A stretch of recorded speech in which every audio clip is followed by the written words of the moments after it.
Dear friends in the Lord, during this time that we are experiencing the pandemics and we are facing quarantine, we are at home, many of us worried about what will happen in the near future, about our jobs, our families, our health, the safety of our beloved ones.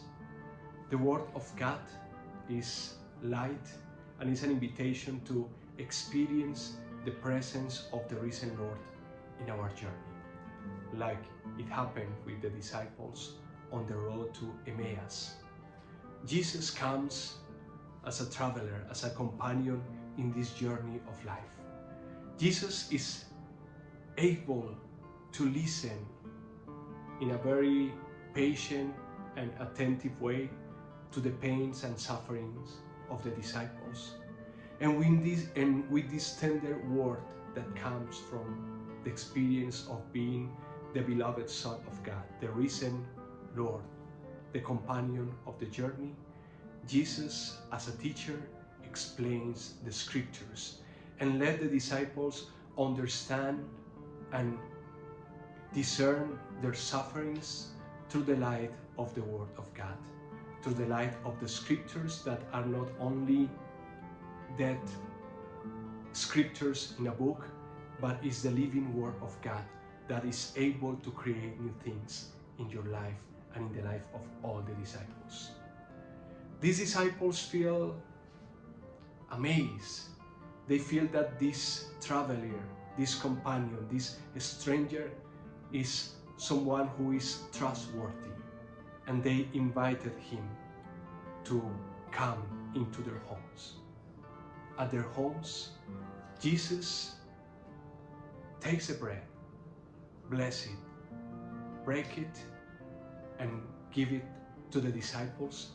And through these gestures, they are able to recognize the risen Lord.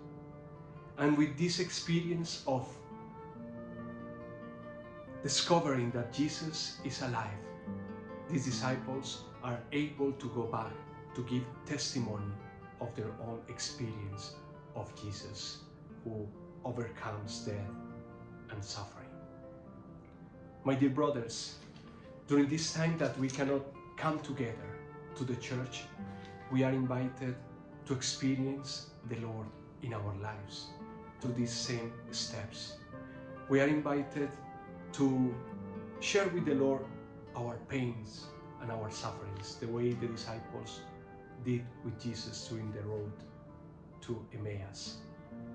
They were able to express their own frustrations, but also through the attentive listening to the word, they were able to discover a new dimension in their experience of life. They were able to read their own sufferings with the light of faith and to discover that even in the most difficult moments, Jesus was present and Jesus was working in their lives, and Jesus can work also in our lives. But the experience of the word that is listened and shared in our community is not enough.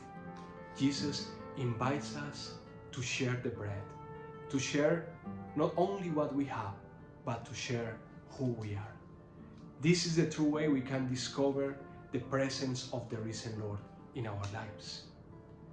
We are invited to be like that bread that is taken by the Lord. It means we are chosen by the Lord.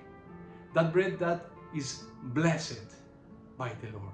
It means that all of us are meant to be a sign of God's presence in other people's lives.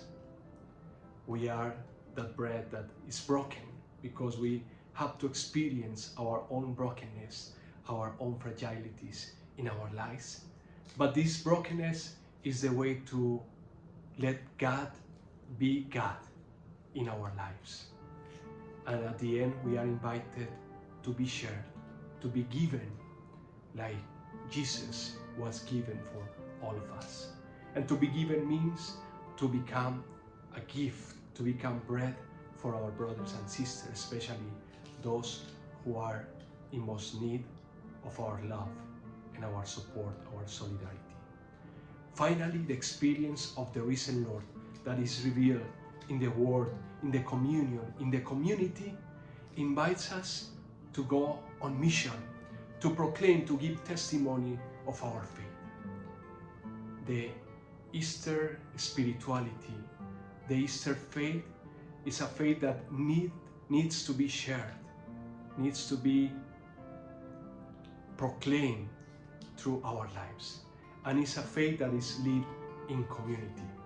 During this time we cannot get together in the church, but we have the opportunity to build community through our prayer, through our mutual support, through our friendship, through the experience of build a beautiful community where we care for each other and we proclaim through our life that Jesus is present among us. May the Lord bless us. May the Lord open our eyes, our hearts, in order to discover Him in the Scriptures, in the communion, in the community, in our journey of life. That we may say, like the disciples, were not our hearts burning when we were listening the Scriptures through the lips and the voice of the Lord? May the Lord give us the grace to discover His presence even in the middle of this challenging situation. Amen.